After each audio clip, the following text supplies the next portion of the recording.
Hi everyone, it's John Heath here again for Milton Rose Learning with another Let's Learn lesson on A Handmaid's Tale, key quotations. So it's all the way to Gilead today, a bit of totalitarianism. So we've got three of the best themes that are going to crop up on your exam papers and on your kind of essays at school and sixth form.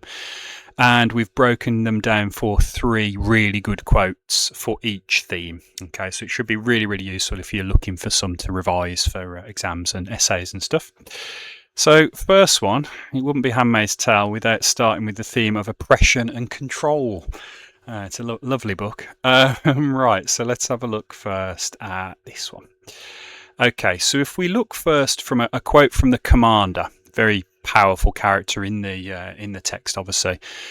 Better never means better for everyone. It always means worse for some.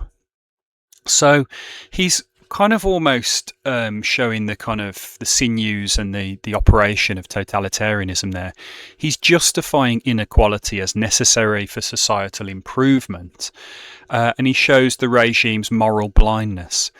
In democracies, generally, they don't always work, but they try and kind of give the best life for the most people.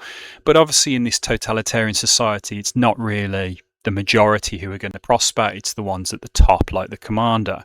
So it shows the moral kind of hypocrisy of totalitarian societies. Then we have obviously the narrator and main protagonist, Offred. So we were the people who were not in the papers. We lived in the blank white spaces at the edges of print. It's quite profound about oppression. Let's think about that. So this reflects how women's voices, obviously being a handmaiden, women's voices and stories are erased from official narratives. If you're not mentioned in the history books, then nobody remembers you, effectively. And so it's what we call in an essay the politics of memory. Who gets remembered and who doesn't get remembered. And that's a form of power. Okay. So I think that's really, really interesting in the insidious nature of totalitarianism. If they don't want you to be remembered, then they'll just rub you out and you won't get written about. And it's showing a very, very tragic kind of element of oppression there. Then a bit of a strange old quote, so I'll try and read it as best I can. Nolite te bastardes carborundorum. I've probably mangled that, but I've done my best. It's a note that's found by Offred, originally from the previous Handmaid. Now, what does it mean? Well, it's a rebellious message, I must say, and I won't descend into profanity, but don't let the beeps grind you down. And what it does is it basically symbolises internal resistance. Don't give up to the system. Don't let it grind you down, okay? And the fact that it's had to be put in another kind of mystical language symbolises that they couldn't say it in English, okay? Otherwise it would have been very, very dangerous. So it kind of symbolises that the flame of hope, if I can put it that way. Don't give up. Oppression won't win, and totalitarianism eventually will die, and freedom will reign. Okay. Right, on to the next quote, the next theme, which is power and language. Okay, power and language.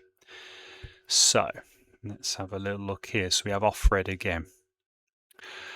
When we think of the past, it's the beautiful things that we pick out. We want to believe it was all like that. So memory is a funny thing in this society. It's edited and it's weaponized. That's a great word. It's weaponized. Nostalgia can be misleading. We tend to think of the past like it's this mystical, beautiful place, but not necessarily. And in this kind of society, the past, which they're kind of grasping towards, has been idealized in a way that it was probably never that good at all.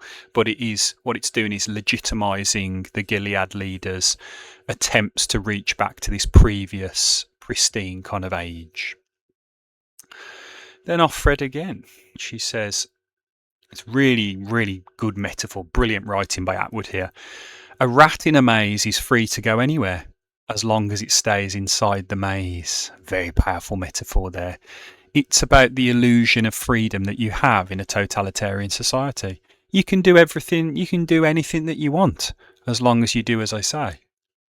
So it's kind of, it symbolises the hypocrisy and the illogicality of freedom within a totalitarian society. You don't have freedom, you just have an illusion of freedom.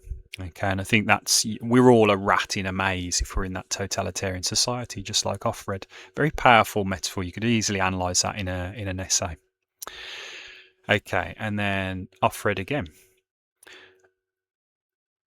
Ignoring isn't the same as ignorance. You have to work at it.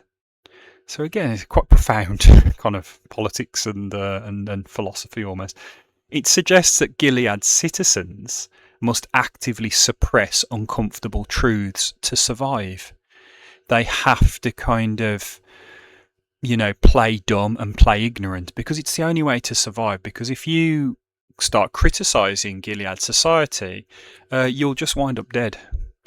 So it's like that in totalitarianism. There's no such thing as free speech, which in democracies we take for granted as a democratic right. But in this society, there is no such right. And so you just have to play dumb and play ignorant constantly. It's the only way of getting through the day. Okay, and then the last theme we're going to do is identity and agency. Now, identity is who we are as a person. Agency is your freedom. It's your capability to act in the world, okay, which is obviously limited in a totalitarian society because they close down your agency. They close down your freedom. Now, Offred says this for this theme. My name isn't Offred. I have another name, which nobody uses now because it's forbidden. Now, her forgotten real name symbolises the loss of self, her loss of identity. Imagine if you woke up and somebody just changed your name. Your whole identity would be destabilised. And it symbolises then the regime's power over your identity. If they can call you what they want, then they can effectively shape your identity to what they want. Okay, very, very powerful bit of identity politics there, and a great quote to analyse. Next one to Offred. She gets obviously a big part of this video. We were containers. It's only the insides of our bodies that are important. And it's a kind of really haunting summary here of patriarchal, male-dominated control, where the handmaids are reduced to just reproductive vessels. They're just there to have kids and nothing more, really. And this is a thoroughly patriarchal society where men dominate and they just use the handmaids for breeding. Okay, very, very brutal. A brutalized way of dehumanizing women in this society. It would be very interesting for the top grades analysing this book from a feminist perspective, because obviously they would critique all of the patriarchy and how it operates in this text. Right, and then the last word to Aunt Lydia. Freedom, like everything else, is relative. So let's think about that again, very, very deep. They're basically saying that the dream of freedom is a tool of manipulation here. This ideology in Gilead keeps the handmaids docile or peaceful by reframing their loss of liberty. He's basically saying, look, you are free, you are looked after, you are given food and warmth and clothing and things like that. So it's all relative, isn't it? We're not like chaining you up in a cage. But that's a false argument, isn't it? It's not, freedom isn't relative. You've either got freedom or you don't have freedom. And they're trying to hide that simple fact, and they're using that to kind of manipulate the handmaids so they don't rebel and don't kind of overthrow the system. Again, it shows how totalitarianism works in very mysterious and insidious kind of ways, messing with your head and indoctrination.